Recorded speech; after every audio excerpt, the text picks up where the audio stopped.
My sister borrowed my car for a doctor's appointment and is now charging me with kidnapping her children. The police officer handed me the restraining order at 7:15 a.m. on a Thursday morning while I was still in my bathrobe. "Are you Rebecca Hartley?" he asked, and when I nodded, he pushed the papers into my hands along with a court summons. "You're required to stay at least 500 feet away from your sister, her children, and her residence. Violation will result in immediate arrest." I stood in my doorway completely frozen, reading the first page over and over. My sister Diane was accusing me of kidnapping her two children, ages 6 and 8, after I'd loaned her my car 3 days ago for what she said was a routine doctor's appointment. The restraining order claimed I'd refused to return the vehicle with the children still inside, driven them to an unknown location, and kept them against their will for over 4 hours while ignoring Diane's frantic calls and texts.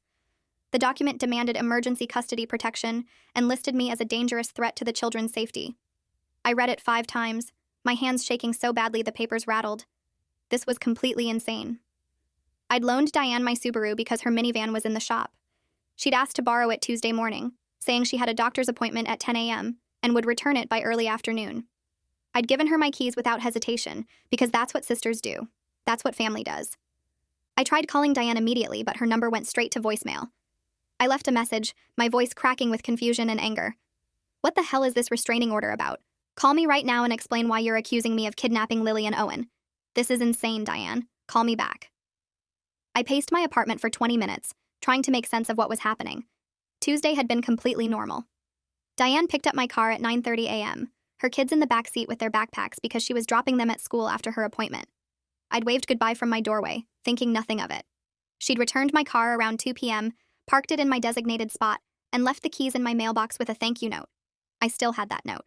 It said, "Thanks, Becca. You're a lifesaver. Doctor said everything looks good. Love you." How did that turn into kidnapping charges 3 days later? I looked at the court date on the summons. Emergency hearing scheduled for tomorrow morning at 9 a.m. Less than 26 hours to figure out what was happening and defend myself against accusations that made no sense whatsoever. I called my best friend Amanda, who worked as a paralegal at a family law firm. She answered on the second ring. "Becca, what's wrong? You sound terrible." I explained the situation, reading portions of the restraining order out loud. Amanda went silent for a long moment.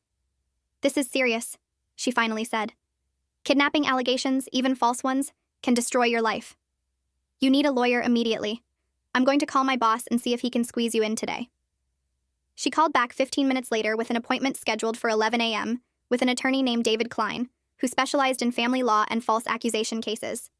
I got dressed in a daze, my mind spinning through every interaction I'd had with Diane over the past month, searching for any sign this was coming.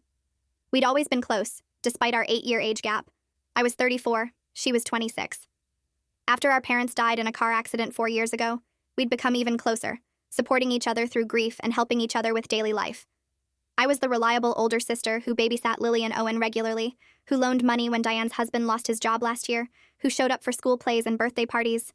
Why would she suddenly accuse me of kidnapping her children? David Klein's office was in a professional building downtown, clean and efficient with law degrees on the walls and family photos on his desk. He was in his mid-50s with gray hair and a calm demeanor that immediately made me feel slightly less panicked. "Walk me through everything," he said, pulling out a legal pad.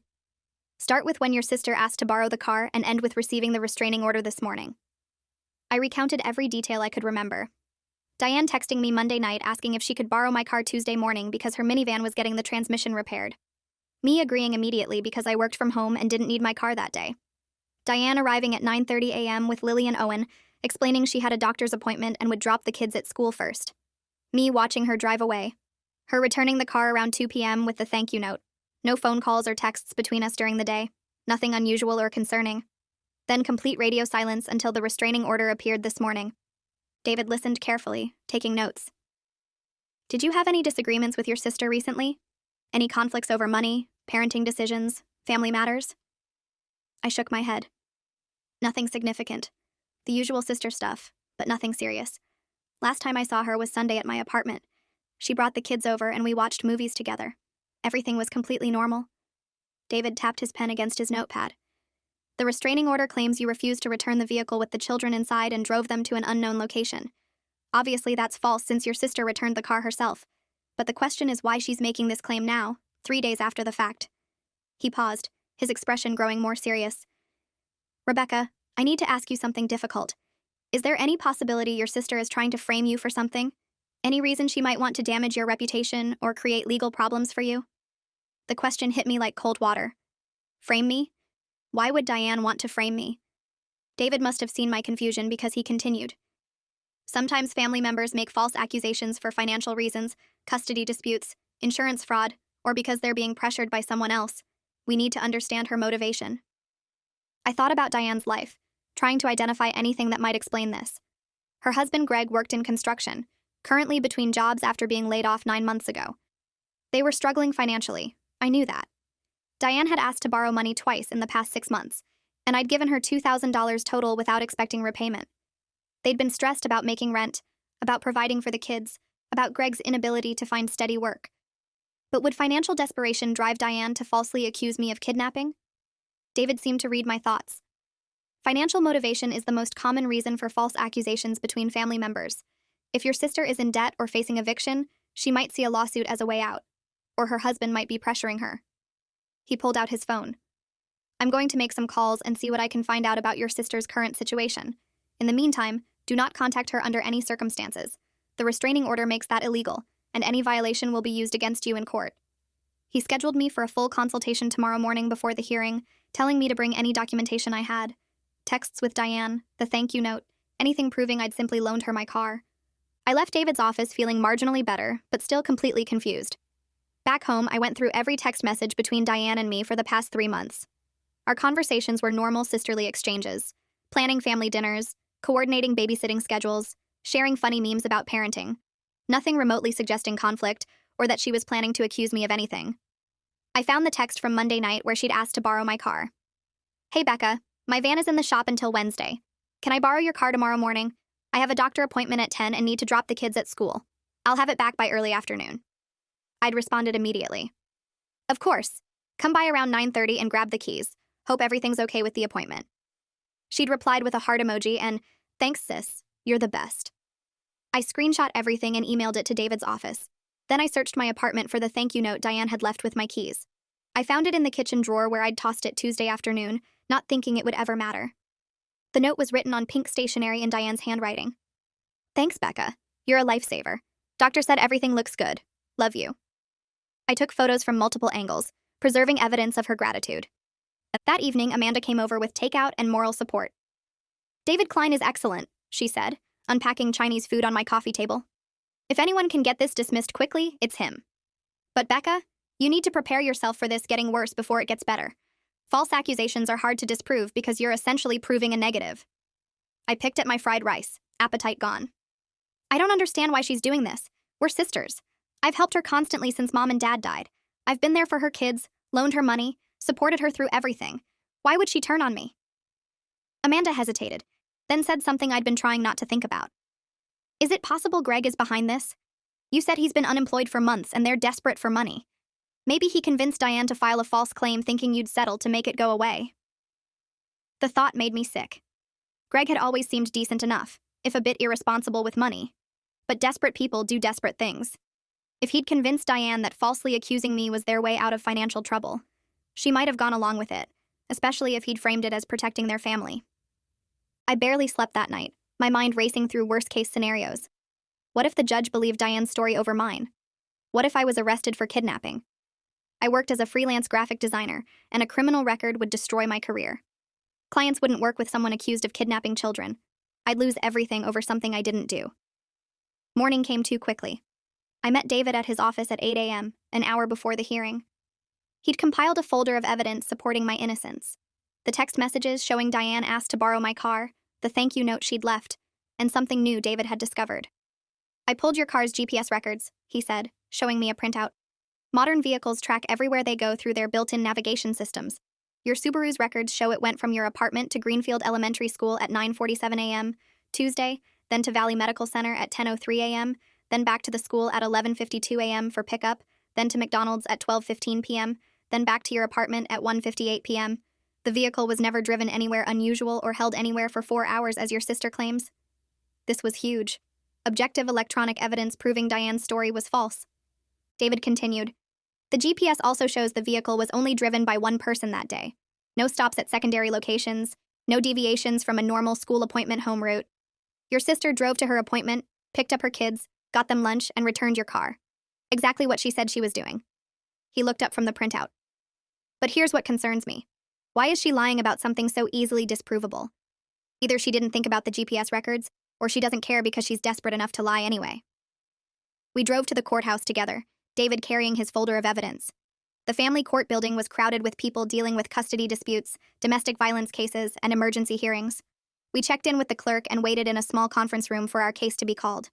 At 9:15 a.m., a bailiff summoned us to the courtroom. Diane was already there with her attorney, a woman in her 40s named Leslie Burton, who had a reputation for aggressive tactics. Diane wouldn't look at me, keeping her eyes down as we took our seats across the aisle. She looked terrible. Thinner than I remembered, with dark circles under her eyes and a haunted expression. For a moment, I felt a surge of concern for my sister, wondering what was happening in her life that had driven her to this. Then I remembered she was accusing me of kidnapping her children, and the concern turned to anger. Judge Margaret Whitmore entered and we all stood. She was a middle-aged black woman with an authoritative presence and sharp eyes that missed nothing. She reviewed the case file briefly, then looked up. Ms. Burton, your client has filed for an emergency restraining order against her sister, alleging kidnapping and endangerment of minor children. This is an extremely serious accusation. I want to hear testimony from your client first, then from Ms. Hartley. Everyone will have a chance to present evidence. Leslie Burton stood and called Diane to the witness stand. Diane was sworn in, her voice barely audible as she promised to tell the truth. Leslie began with softball questions. Diane's full name, her children's ages, her relationship to me. Then Leslie moved to the alleged kidnapping. Ms. Hartley, can you describe what happened on Tuesday morning when you went to borrow your sister's vehicle? Diane's voice shook as she spoke. I needed to get to a doctor's appointment and my van was in the shop. I asked Rebecca if I could borrow her car. She said yes, so I went to her apartment Tuesday morning to pick it up. My kids were with me because I was dropping them at school first. And what happened when you arrived at your sister's apartment? Diane took a shaky breath. Rebecca gave me the keys, but she seemed strange. Agitated. She kept asking questions about where I was going and when I'd be back. Then she said she wanted to come with me to the appointment. I told her that wasn't necessary, but she insisted. She got in the passenger seat and said she was coming along. This was completely false. I'd never suggested coming with her. David squeezed my arm under the table, warning me to stay quiet. Diane continued, her voice gaining strength as she committed to the lie. I tried to tell Rebecca I didn't need her to come, but she got angry. She said it was her car and she could do what she wanted, so I drove to the school with her in the passenger seat. But when we got there, Rebecca wouldn't let me drop off the kids. She said we were all going to the appointment together. I was scared because she was acting so strangely, so I agreed. Judge Whitmore was taking notes, her expression neutral but attentive. Ms. Hartley, did you object to your sister keeping your children in the car? Diane shook her head. I was afraid to object too strongly because Rebecca was getting more agitated. She kept saying the kids needed to come with us, that she wanted to spend time with them. I thought maybe she was having some kind of breakdown. Leslie Burton stepped closer to the witness stand. What happened after you left the school without dropping off your children? Diane's eyes filled with tears. Rebecca made me drive to her doctor's appointment at Valley Medical. I had to bring the kids inside with us. They missed school because of her. After the appointment, Rebecca said she was hungry and made me drive to McDonald's.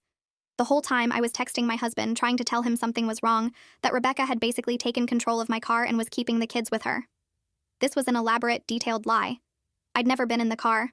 I'd been working from home all day Tuesday, on video calls with clients who could verify my location. David made another note, his pen moving quickly across his legal pad. Diane continued, warming to her fabricated story. After McDonald's, I finally convinced Rebecca to let me take the kids home, but by then it was almost 2 p.m. The kids had missed half a day of school. They were confused and scared. My husband was frantic. When we got back to Rebecca's apartment, she finally got out of the car, but she said if I told anyone what happened, she'd make sure I never saw my kids again. She said she had connections and could make me look like an unfit mother. Judge Whitmore looked up sharply. Your sister threatened you? Diane nodded, tears now streaming down her face. Yes, Your Honor. That's when I realized I needed to get a restraining order. I was terrified of what she might do next. She'd essentially kidnapped my children for hours, kept them from school, and threatened me. I didn't feel safe. I wanted to scream that every word was a lie, but David's hand on my arm kept me silent. Leslie Burton returned to her seat. No further questions, Your Honor. Judge Whitmore turned to David. Mr. Klein, your witness for cross-examination. David stood carrying his folder of evidence. Ms. Hartley, you testified that your sister insisted on accompanying you in the vehicle, and kept your children with you throughout the day, correct? Diane nodded. Yes. David pulled out a document. I have here the GPS records from Ms. Rebecca Hartley's vehicle for the date in question. These records show the car traveled from her apartment to Greenfield Elementary at 9:47 a.m., remained there for 12 minutes, then traveled to Valley Medical Center, returning to the elementary school later for pickup. There were no additional stops except McDonald's. Is that consistent with your testimony? Diane hesitated. I suppose so. David's voice remained calm but firm. The GPS records also show vehicle weight sensors and door sensors. These sensors indicate only one adult and 2 children were in the vehicle throughout the day. There was no additional passenger. Can you explain that? Diane's face went pale. I don't know anything about sensors. Rebecca was in the car with us. David approached the witness stand with a printout. Your Honor, I'd like to enter into evidence the complete GPS and sensor logs from Ms. Rebecca Hartley's vehicle. They conclusively prove she was not in the vehicle at any point on Tuesday. Leslie Burton stood quickly. Objection, Your Honor. This evidence wasn't disclosed prior to the hearing. Judge Whitmore looked at David. Mr. Klein? David replied smoothly. This is an emergency hearing called with less than 24 hours' notice, Your Honor. We obtained these records yesterday afternoon as soon as we learned of the accusations. They're directly relevant to the central claim. Judge Whitmore nodded. I'll allow it. Continue, Mr. Klein. David handed copies of the GPS logs to the judge and to Leslie Burton. Ms. Hartley, these records show your sister was not in the vehicle. They also show that you drove directly to appointments and errands exactly as you would have done if borrowing a car normally. Can you explain why you testified under oath that your sister was in the car forcing you to keep your children with you? Diane started crying harder, unable to answer. David pressed on. You also testified that you texted your husband during the day, telling him something was wrong. Can you produce those texts? Diane shook her head. I deleted them. I was scared and trying to protect myself. David turned to Judge Whitmore. Your Honor, it's convenient that Ms. Hartley claims to have texted evidence of distress but deleted it. Meanwhile, we have actual text messages from Monday night showing she asked to borrow the car voluntarily, and a handwritten thank you note she left when returning the vehicle Tuesday afternoon. He pulled out copies of both, entering them into evidence. Judge Whitmore examined the thank you note carefully. Ms. Hartley, you wrote, Thanks, Becca. You're a lifesaver. Doctor said everything looks good. Love you. Does this sound like something you'd write to someone who had just kidnapped your children and threatened you? Diane couldn't meet the judge's eyes.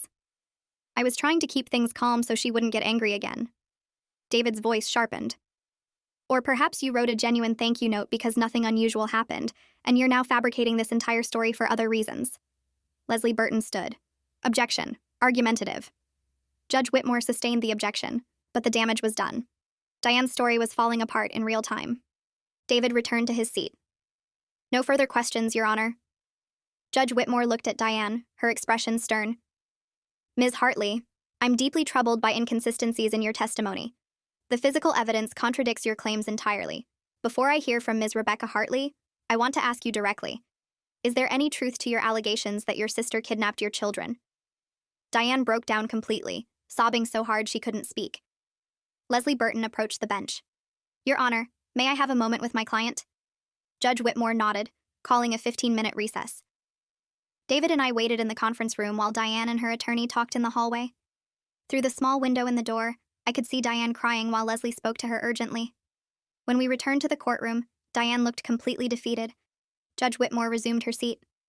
Ms. Burton, does your client wish to revise her testimony? Leslie Burton stood reluctantly. Your Honor, after reviewing the evidence presented by Mr. Klein, my client acknowledges there may have been misunderstandings about the events of Tuesday morning. She was under significant stress and may have misremembered certain details. Judge Whitmore's expression hardened. Misremembered? Ms. Burton, your client testified under oath that her sister kidnapped her children. That's not a detail you misremember. That's either true or it's perjury. Leslie Burton looked uncomfortable. Your Honor, my client is struggling with significant personal and financial difficulties. She's been under enormous pressure and made poor decisions in how she characterized these events. She deeply regrets bringing this matter to court. I felt my anger rising. Diane wasn't just withdrawing her accusation. She was making excuses for lying under oath. Judge Whitmore clearly felt the same way. Ms. Burton, filing false kidnapping accusations is not a poor decision made under stress. It's a serious abuse of the court system and a malicious attack on Ms. Rebecca Hartley's reputation and freedom. I'm going to hear testimony from Ms. Rebecca Hartley, and then I'll make my ruling. David called me to the stand. I was sworn in. my hand shaking as I placed it on the Bible. David's questions were straightforward. Did I loan my car to Diane? Yes. Did I accompany her anywhere on Tuesday? No. Was I home all day? Yes. And I had video call logs with clients proving it. David entered my work records into evidence, showing I'd been on 3 separate video conferences Tuesday, one at 10:30 a.m., one at 12 p.m., and one at 2:30 p.m., all conducted from my home office. My face was visible in the recordings, and the timestamps matched exactly when Diane claimed I was supposedly in her car forcing her to keep the children. Judge Whitmore reviewed the evidence, her expression growing darker. Ms. Rebecca Hartley, has your sister ever made false accusations against you before? I shook my head. Never, Your Honor. We've always had a good relationship. I don't understand why she's doing this now. Judge Whitmore turned to Diane.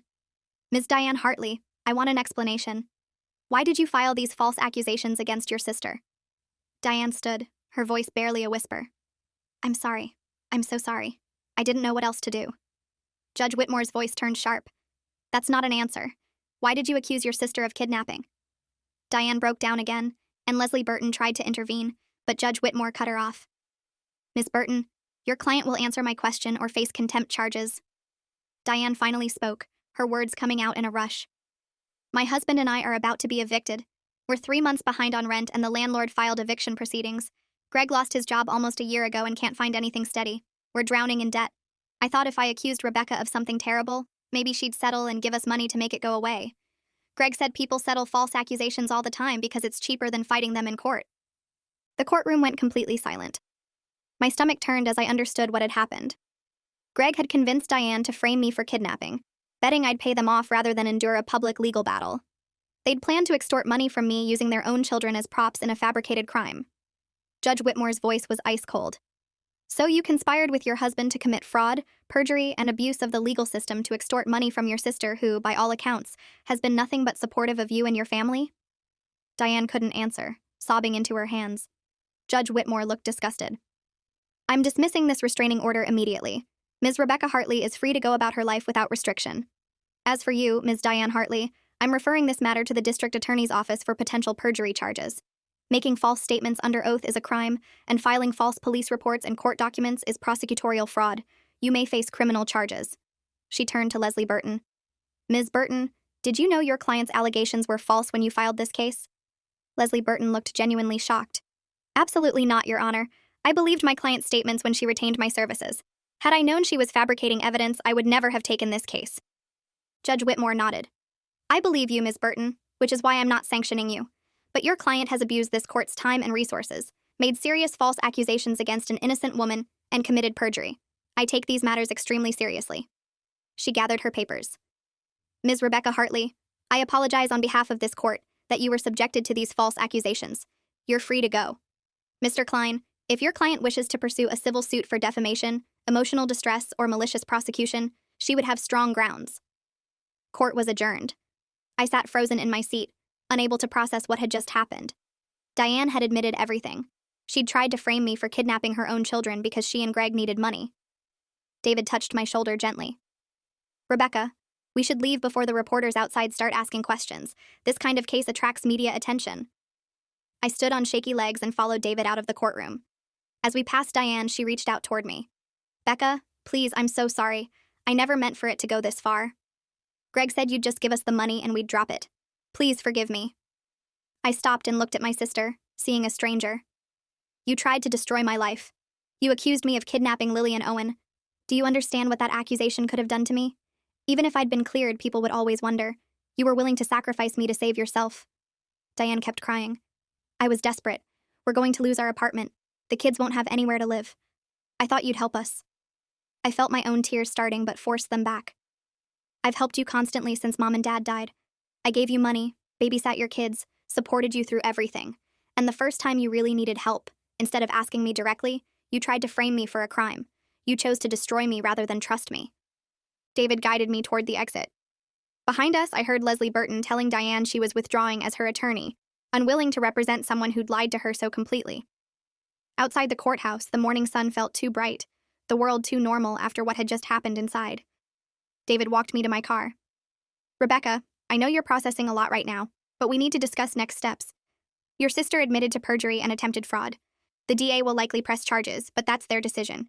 You have the option to file a civil lawsuit against Diane and her husband for defamation, emotional distress, and the costs you incurred defending yourself. I leaned against my car, suddenly exhausted. I don't want to sue them. They have nothing anyway. I just want this to be over. David nodded understandingly. Take some time to think about it. You don't have to decide now, but document everything. Keep copies of all the court records, the GPS evidence, everything. False accusation cases can have long-term effects on your reputation, and you may need this documentation later. He handed me his card. Call me if you need anything or if you decide to pursue legal action. And Rebecca, I'm sorry this happened. Family betrayals are the worst kind. I drove home in a daze, replaying Diane's breakdown in the courtroom. The sister I'd loved and supported had been willing to send me to prison over money. That evening, Amanda came over again, this time with wine instead of takeout. I heard what happened. David's secretary told me. Becca, I can't believe Diane actually admitted she was lying. I drank my wine too fast, feeling it burn down my throat.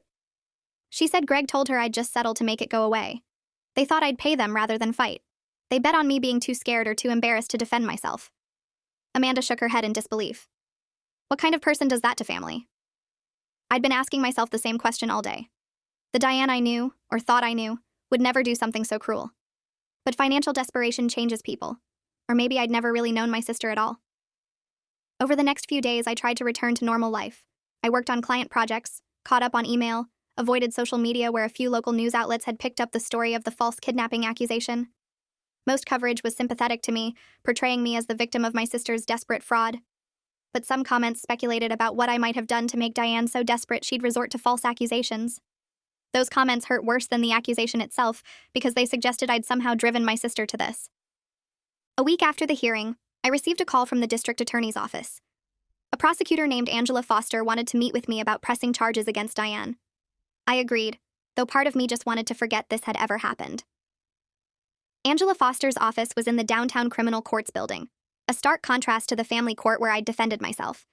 She was a serious woman in her early 40s with intelligent eyes and a direct manner. Ms. Hartley, I've reviewed the transcript of your sister's hearing and the evidence presented. What your sister did constitutes several crimes: perjury, filing a false police report, attempted fraud, and potentially conspiracy with her husband. These are serious charges that typically result in jail time. I sat across from her desk, uncomfortable with the idea of my sister going to prison. What happens if I don't want to press charges? Angela leaned forward. The state can prosecute even without your cooperation, especially for perjury. Your sister lied under oath in a court of law. That undermines the entire legal system. However, your cooperation would make the case stronger. I need to know if you're willing to testify against your sister if this goes to trial. I thought about Lily and Owen, my niece and nephew who I'd babysat dozens of times. If Diane went to prison, what happened to them? Greg was unemployed and apparently willing to use his kids in a fraud scheme. The children would end up in foster care or with relatives who might not be equipped to care for them. I expressed my concerns to Angela, who listened sympathetically. I understand your worry about the children, but we can't let people commit perjury without consequences just because they have kids. Your sister made a calculated decision to frame you for kidnapping. She involved her children in a scheme to extort you. Those actions have to have repercussions. Angela pulled out a file. I've also been investigating your brother-in-law. Greg Hartley has a history of financial schemes and fraud. 6 years ago, he was investigated for an insurance scam, but charges were dropped due to lack of evidence. 3 years ago, he filed for bankruptcy after accumulating over $100,000 in credit card debt. He's essentially a con artist who's now convinced your sister to participate in his schemes. This information shocked me. I'd known Greg was irresponsible with money, but not that he had a pattern of fraud. Are you saying Greg planned this entire thing and manipulated Diane into going along? Angela nodded. That's exactly what I'm saying. Text records we subpoenaed show Greg researched how to file false kidnapping claims and what settlements typically look like. He coached Diane on what to say in court. He's the primary culprit here, though your sister is certainly culpable for going along with it. Knowing Greg was behind everything made me marginally less angry at Diane, though she'd still made the choice to lie. What are you asking me to do? Angela's expression was firm. I want to prosecute both of them. Greg for conspiracy to commit fraud and coaching false testimony. Diane for perjury and filing false reports. But I need your cooperation. You'd have to testify about your relationship with your sister, the events surrounding the false accusation, and the impact it had on your life. With your testimony, we can put both of them in prison for 2 to 5 years. 2 to 5 years seemed like an eternity. Lily would be 11 or 13 by the time her mother got out. Owen would be 10 or 12. Their entire childhoods disrupted because their parents tried to commit fraud. What if I don't cooperate? Angela sighed. We can still prosecute based on the court transcript and evidence, but the case is weaker without you. They might get reduced sentences or probation. And frankly, without strong consequences, people like Greg will just try again with some other scheme. Your sister might be manipulated into participating in future frauds if we don't intervene now. I left Angela's office without committing to anything, my mind torn between justice and family loyalty. That evening, I got a text from an unknown number. Please don't send me to prison. I know what I did was wrong, but my kids need me. I'll do anything to make this right. It was Diane, texting from someone else's phone since the restraining order was dismissed, but we still hadn't spoken directly. I stared at the message for a long time before responding. You tried to destroy my life. You accused me of kidnapping your children. I'm supposed to forgive that because you're sorry now that you got caught? Her response came quickly. I know I don't deserve forgiveness, but I'm begging you. Greg said it would be easy money and nobody would get hurt. I was stupid to believe him. Please, Becca, for Lily and Owen's sake, don't let them prosecute me. The mention of my niece and nephew was emotional manipulation, and I knew it, but it still worked. I thought about them at school, unaware their mother might go to prison because of decisions she'd made. I called Amanda for advice. She was blunt in a way only best friends can be. Becca, this isn't about Diane anymore. It's about whether you're willing to let criminals use the legal system to hurt innocent people. If Greg and Diane get away with this, they'll try it again with someone else. Maybe next time they'll succeed in extorting money from someone less prepared to fight back. She had a point. If I didn't cooperate with the prosecution, Greg would continue his pattern of fraud. He'd find other desperate people to manipulate into his schemes. The next victim might not have GPS records and video call logs to prove their innocence. They might settle out of fear, rewarding Greg's criminal behavior. I thought about it for 3 days before calling Angela Foster back. I'll cooperate with the prosecution, but I want to know what happens to Lily and Owen if both their parents go to prison. Angela explained that Child Protective Services would evaluate placement options, maternal grandparents if suitable, other relatives, foster care as a last resort. The state would try to keep the children together and in a stable environment. It wasn't ideal, but it was better than letting Greg continue to manipulate Diane into criminal activities with the kids caught in the middle. I'll testify, I told Angela. Tell me what you need from me. Angela scheduled my deposition for the following week. In the meantime, Greg and Diane were formally charged. Greg with conspiracy to commit fraud, subornation of perjury, and filing false police reports. Diane with perjury and making false statements to law enforcement. Both were arraigned and released on bail, which they apparently borrowed from Greg's brother. The local media picked up the story again, this time with more details about Greg's history of financial schemes. Several articles framed it as a cautionary tale about desperation leading to crime. One quoted a legal expert saying false kidnapping accusations were becoming more common as people realized they were hard to disprove and often led to settlements. Reading that made me angry all over again.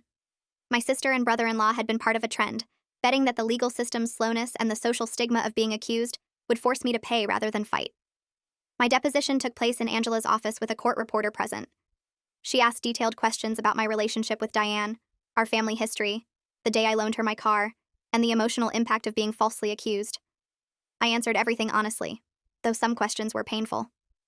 How did it feel when you realized your sister was accusing you of kidnapping her children? I had to pause before answering, emotion threatening to overwhelm me. It felt like my entire world was collapsing. Diane was the only family I had left after our parents died. I trusted her completely. Learning she was willing to destroy me for money was worse than the accusation itself. It meant everything I believed about our relationship was a lie. Angela's questions continued for over 3 hours, covering every aspect of the case. When we finished, she thanked me for my cooperation and said they'd notify me about trial dates. One more thing, Angela said as I was leaving. Your sister's attorney reached out about a plea deal. Diane wants to plead guilty in exchange for a reduced sentence and probation instead of prison time. She's willing to testify against Greg, claiming he coerced her into participating. What's your position on that?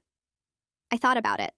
Diane testifying against Greg meant he'd definitely go to prison, which he deserved, and probation meant Lily and Owen could stay with their mother, though under supervised conditions. What would the plea deal look like? Angela pulled out a document. Diane pleads guilty to perjury and filing false reports. She gets 3 years probation, mandatory counseling, 200 hours community service, and a permanent criminal record. She also has to pay restitution for your legal fees and emotional damages. In exchange, she testifies against Greg at his trial. If she violates probation terms, she goes to prison for 2 years. I considered it. Diane would have consequences but could stay with her kids. Greg would face justice. It wasn't perfect, but it was better than both parents in prison. I can accept that, I told Angela. The plea deal was finalized 2 weeks later. Diane pled guilty in court, admitting under oath that she'd lied about the kidnapping and that Greg had planned the scheme. The judge accepted the plea and imposed the agreed sentence, warning Diane that any violation would result in immediate imprisonment. Greg's trial was scheduled for 3 months later. During that time, Diane reached out to me several times, asking to meet and apologize properly. I ignored her messages. I wasn't ready to see her or hear her justifications. The betrayal was too fresh, the wound too deep. Part of me wondered if I'd ever be able to forgive her, or if our relationship was permanently destroyed. Greg's trial lasted 4 days. I testified on the second day, recounting the entire ordeal for the jury. Greg's defense attorney tried to paint me as vindictive, claiming I was exaggerating the impact of a misunderstanding between sisters. But the GPS evidence, the video call logs, and Diane's own testimony about Greg coaching her demolished that narrative. The jury deliberated for less than 3 hours before finding Greg guilty on all counts. He was sentenced to 4 years in state prison, with eligibility for parole after 2 years. The judge was particularly harsh in her comments, stating that Greg had weaponized his wife and children in a fraud scheme and showed no remorse for nearly destroying an innocent woman's life. After the sentencing, I stood outside the courthouse feeling a mixture of relief and emptiness. Justice had been served, but at what cost? My relationship with my sister was shattered. My niece and nephew would grow up with their father in prison, and their mother with a criminal record. The family that had survived our parents' deaths together was now broken beyond repair. Amanda met me on the courthouse steps. "It's done. You can move forward now." I nodded, though I wasn't sure what moving forward looked like. The past 3 months had fundamentally changed how I viewed trust, family, and loyalty. I'd learned that desperation could turn good people into criminals, that even those closest to you could betray you, and that sometimes justice doesn't feel as satisfying as you expect it to. 6 months after Greg's sentencing, Diane showed up at my apartment unannounced. I almost didn't open the door, but curiosity got the better of me. She stood in my doorway looking older than her 26 years, wearing clothes I recognized as donations from a church charity. "I don't expect forgiveness," she said before I could speak. "I just wanted you to know I understand what I did was unforgivable. I destroyed your trust and nearly destroyed your life. Greg is in prison and that's where he deserves to be. I'm working 2 jobs trying to support the kids and pay back your legal fees. It'll take me years, but I'll repay every penny." I leaned against my doorframe, studying the sister I'd once loved unconditionally. "Why did you really do it? And don't tell me it was just desperation. People face eviction every day without framing their siblings for kidnapping." Diane's eyes filled with tears. "Because Greg convinced me you'd never let us be homeless anyway. He said if we accused you of something terrible, you'd give us money to make it go away, and then we'd drop the charges and everything would be fine. He made it sound like we were just manipulating the system, not actually hurting you. I was so desperate to keep a roof over my kids' heads that I let him convince me you wouldn't really suffer. I was wrong about everything." She wiped her eyes. "I think about it every day. How close I came to sending you to prison. How easily I threw away your love and support for money we never even got. I hate myself for it. The kids ask why we don't see Aunt Becca anymore, and I have to tell them Mommy made terrible choices that hurt someone we love." I felt my own throat tighten but kept my voice steady. "I can't have you in my life anymore, Diane. Maybe someday I'll be able to forgive you, but that day isn't today. What you did changed me. I don't trust people the way I used to. Every relationship feels fragile now because I know how easily someone can turn on you when they're desperate." Diane nodded, accepting the verdict. "I understand. I just wanted you to know I'm sorry, and I'll spend the rest of my life regretting what I did to you. You deserved better from me. You deserved better than a sister who chose money over loyalty." She turned to leave, then paused. "The kids made you cards. I'll leave them in your mailbox. You don't have to respond or anything. They just missed their aunt and wanted you to know." After she left, I found 2 handmade cards in my mailbox an hour later. Lily had drawn a picture of us together with, "I miss you, Aunt Becca," written in crayon. Owen's card said, "Mom says she hurt you. I'm sorry. Love, Owen." I sat on my couch holding those cards and finally let myself cry for everything that had been lost. The sister I'd trusted, the family we'd built after our parents died, the innocence of believing people you love would never deliberately hurt you. A year after the false accusation, I'd rebuilt my life into something resembling normal. My business was thriving, my reputation had recovered, and I'd started dating someone who understood why I needed things to move slowly. But I still flinched whenever someone borrowed something from me. Still felt a spike of anxiety when family law cases made the news. Still had occasional nightmares about police serving me with arrest warrants. The trauma of being falsely accused didn't disappear just because justice had been served. I never reconciled with Diane, though I did send birthday cards to Lily and Owen with gift cards inside. wanting them to know their aunt still loved them even if I couldn't be part of their lives. Greg got out on parole after serving 2.5 years, and according to mutual acquaintances, immediately started another fraudulent scheme that landed him back in prison within 6 months. Some people never learn.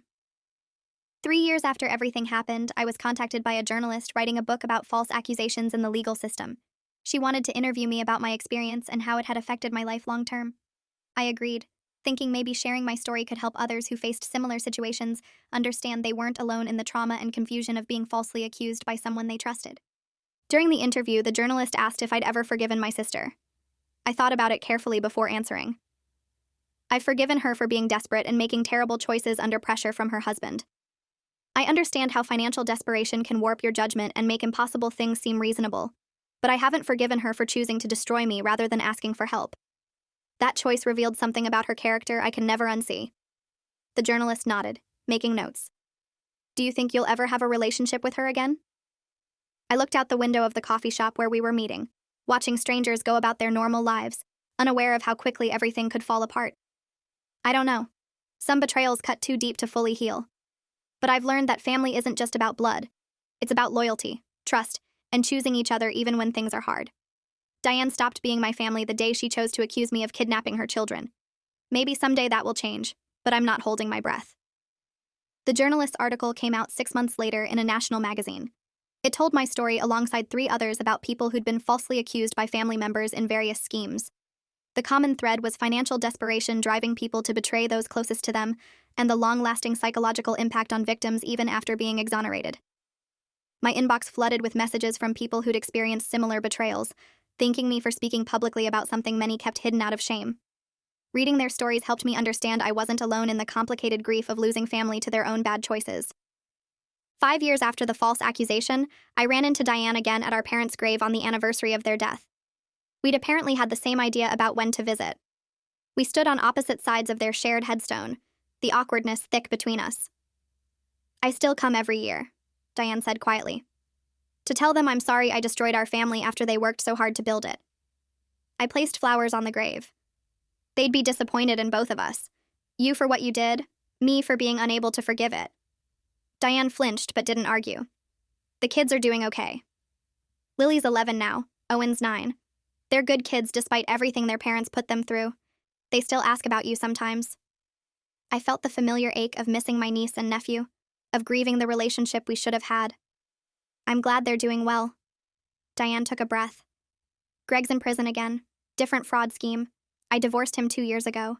Took me too long to realize he was poison, but I finally got there. I'm working as a bookkeeper now, paying off my debts slowly. The kids and I are doing okay. Not great, but okay. I studied my sister, seeing the ways hardship had aged her, the weight of consequences she carried. I'm glad you left him. He was destroying you. Diane met my eyes. I know it's too late and you probably don't care, but I've been in therapy for 3 years, working on understanding why I let myself be manipulated into hurting you. My therapist says I was so focused on being a mother and providing for my kids that I lost sight of basic morality. That's not an excuse, just an explanation.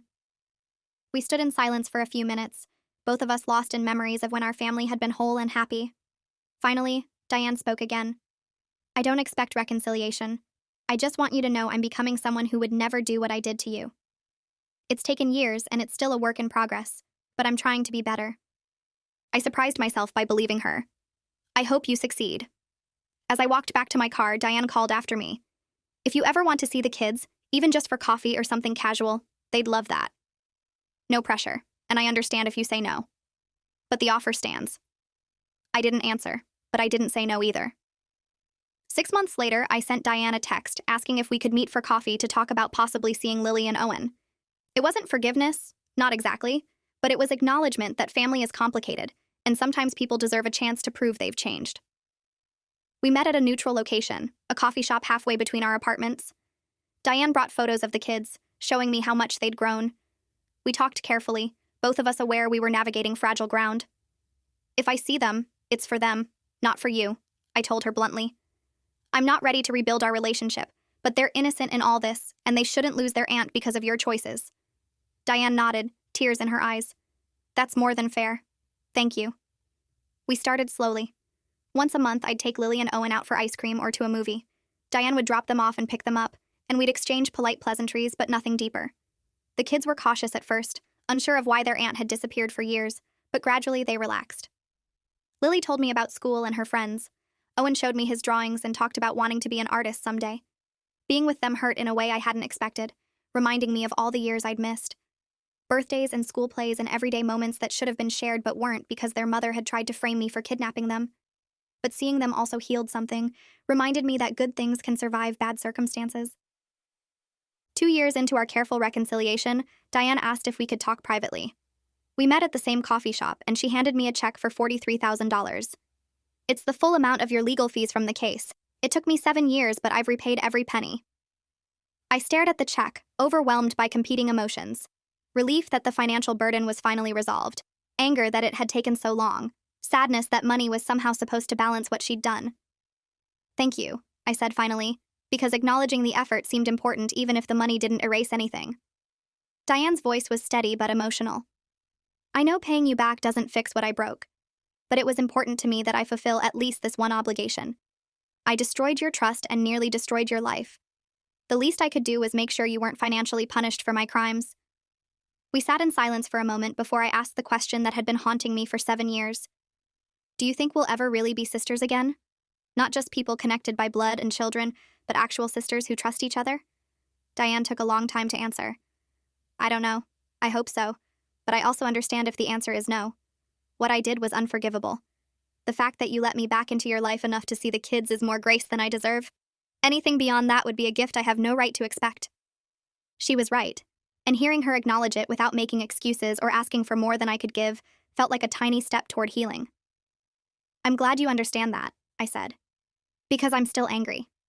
Even after 7 years in therapy and watching you rebuild your life, I'm still angry that you chose to hurt me that way. I don't know if that anger will ever completely go away. Diane nodded. I hope it does, eventually, for your sake more than mine. You deserve peace. We finished our coffee and went our separate ways, our relationship still fractured but perhaps slightly less broken than before. I never did fully forgive Diane, but I learned to live with the complicated reality of loving someone who had deeply betrayed me. Some wounds don't heal cleanly. They scar over, leaving permanent marks that remind you of what you survived. The false kidnapping accusation was my scar, a reminder that trust is fragile and that even family can fail you when desperation overrides morality. But I also learned that survival is its own form of victory, that rebuilding after betrayal is possible even when it's painful, and that sometimes the strongest thing you can do is set boundaries that protect your peace, even if they disappoint people you once loved. 10 years after the accusation, I had coffee with Diane on her 36th birthday. We talked about our parents, about her kids who were now teenagers navigating their own complicated feelings about what their mother had done, about my life and career and the person I'd become partly because of the trauma she'd caused. At the end of the conversation, Diane asked quietly, Do you think Mom and Dad would be proud of who we are now? I thought about our parents, about the values they'd tried to instill in us, about how they'd emphasized family loyalty above almost everything. I think they'd be heartbroken about what happened between us, but maybe proud that we didn't let it destroy us completely. We're both still here, still trying. That's something. Thanks for watching till the end. Make sure to subscribe and like to not miss the next story.